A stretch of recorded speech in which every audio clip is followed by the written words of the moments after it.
कष्ट तो निस्संदेह तुमने हमें पहुंचाया है।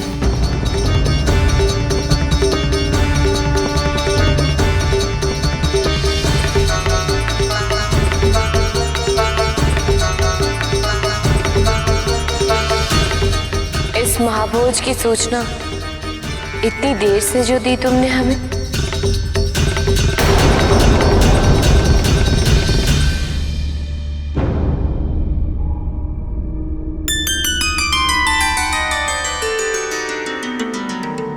यदि ये सूचना तुम दोनों ने हमें पहले ही दे दी होती तो हमें और भी अधिक प्रसन्नता हो।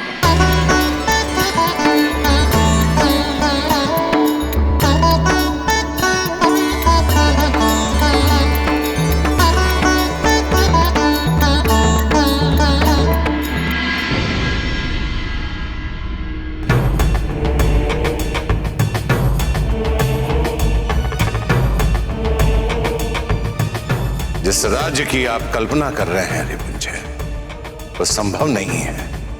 नहीं, मैं प्रजापति की बातों से सहमत नहीं हूं। उपाय है, मेरी प्रजा देवताओं के स्थान पर स्वयं पे विश्वास करे, आत्मनिर्भर बने, इसका उपाय है। महामंत्री, साम दाम दंड भेद किसी का भी प्रयोग कीजिए, लेकिन मेरी प्रजा को भक्ति से दूर रखिए। उन्हें अधिक कर्म करने के लिए प्रेरित करो। मुझे काशी का विकास चाहिए और मात्र भक्ति से विकास नहीं हो सकता। मेरा मार्ग अभी भले ही अनुचित प्रतीत हो रहा हो महामंत्री, किंतु मेरा उद्देश्य उससे कहीं अधिक बड़ा है। जाइए, मेरे आदेश अनुसार सभी को अधिक कर्म करने के लिए प्रेरित कीजिए। जो आज्ञा महाराज।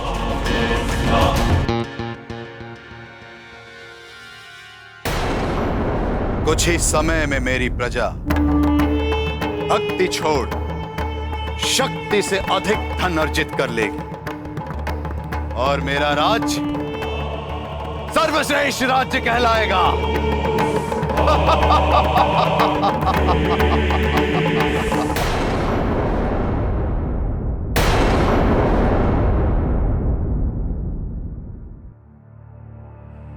जाओ, राजकोष से धन लेकर प्रजा में बांटते रहो और इतना बांटो कि जो भक्त हैं वो भक्ति भाव पूजा पाठ छोड़ दें। प्रतिस्पर्धा का वातावरण हो, प्रजा परिश्रम को अधिक महत्व दे, व्यक्तिगत उन्नति को अधिक महत्व दे, क्योंकि जब तक व्यक्ति अपने उन्नति को महत्व नहीं देगा, राज्य कभी उन्नति नहीं कर सकता।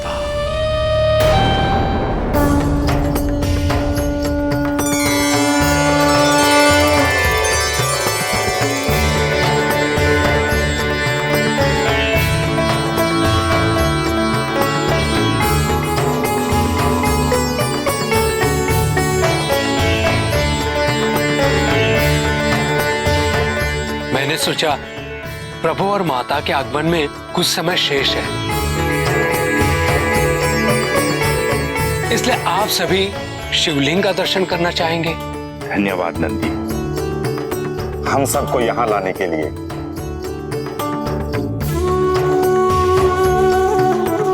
कैलाश में स्थित इस शिवलिंग के दर्शन करना तो बड़े ही सौभाग्य की बात है।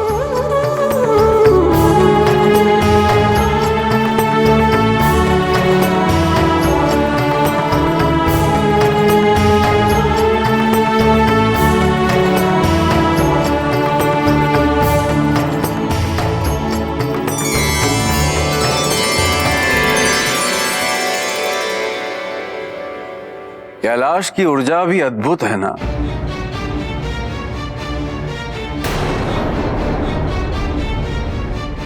मूर्खों से भी अति मूर्ख प्राणी जो एक बार नहीं अनेक बार महादेव के क्रोध का भोगी रह चुका है।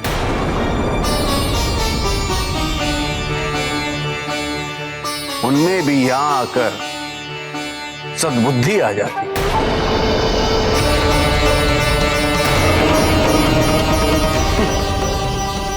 इसीलिए तो यहां ऐसे शिवलिंग को नमन कर रहे हैं।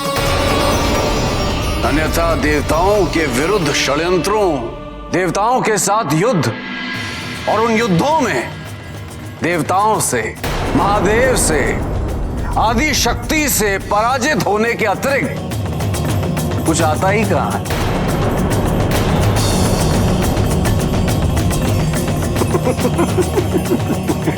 सत्य कहा इंद्र।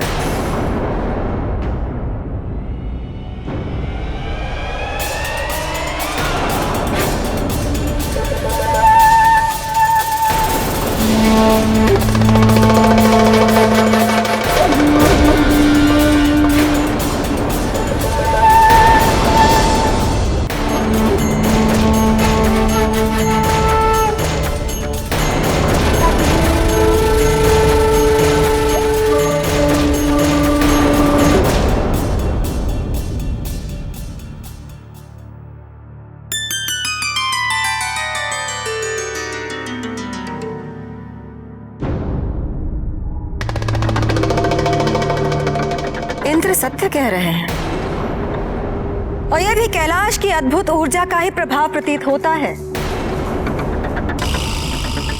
क्योंकि इंद्र को सत्य से कोई विशेष लगाव नहीं है।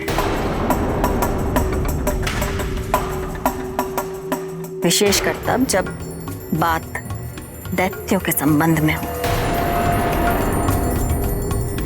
और विचित्र बात तो यह है कि जो व्यक्ति कैलाश की इस ऊर्जा से वंचित रहते हैं, उन्हें इसका मूल्य, इसका महत्व उन लोगों से अधिक समझ में आता है जिन पर इसकी कृपा अनवरत रूप से बनी रहती है।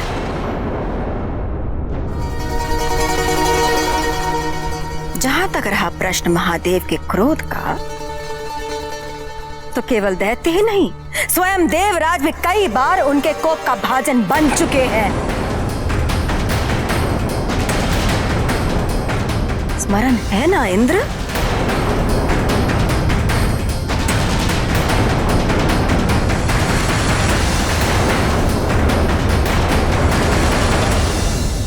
दैत्य माता, माता और प्रभु के आने तक आप मुझे आदेश दीजिए, मैं आप सबकी क्या सेवा करूं?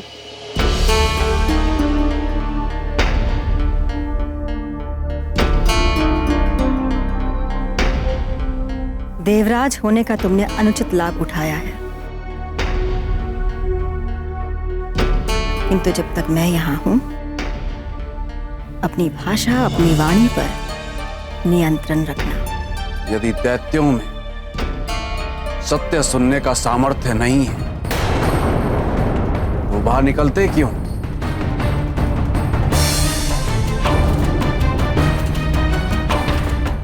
वहीं पाताल में क्यों नहीं पड़े रहते?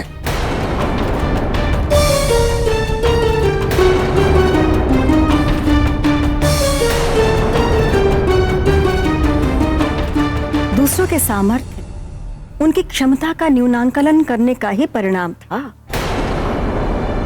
जो तुम्हें कमल के डंठल में शरण लेनी पड़ी थी।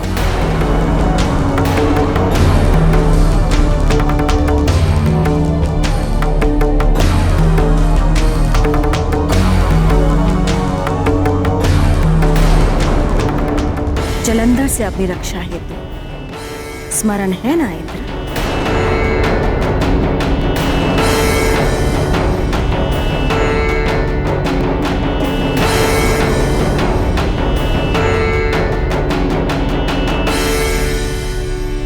देवराज, दैत्य माता, कृपया शांत हो जाइए। प्रभु और माता किसी भी क्षण पधारते होंगे। ऐसे तनावपूर्ण वातावरण में उनका स्वागत करना उचित नहीं होगा ना। आज देवता और दैत्य आमने सामने हैं।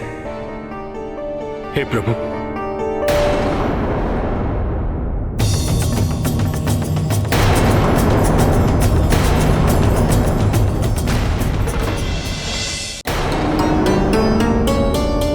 का कथन उचित है।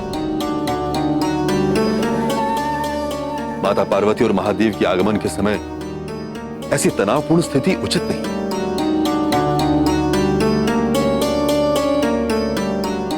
दैत्य माता, आपसे अनुरोध है कि देवराज की बातों का बुरा मत मानिए। नहीं बृहस्पति, बुरा नहीं मान रही हूं, क्योंकि जानती हूं कि ये इंद्र नहीं, मेरी बहन अदिति की भूल बोल रही है।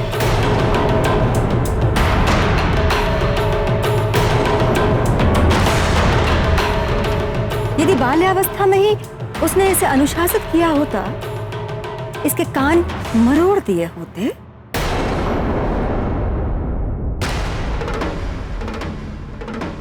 तो आज ये दिन देखना नहीं पड़ता।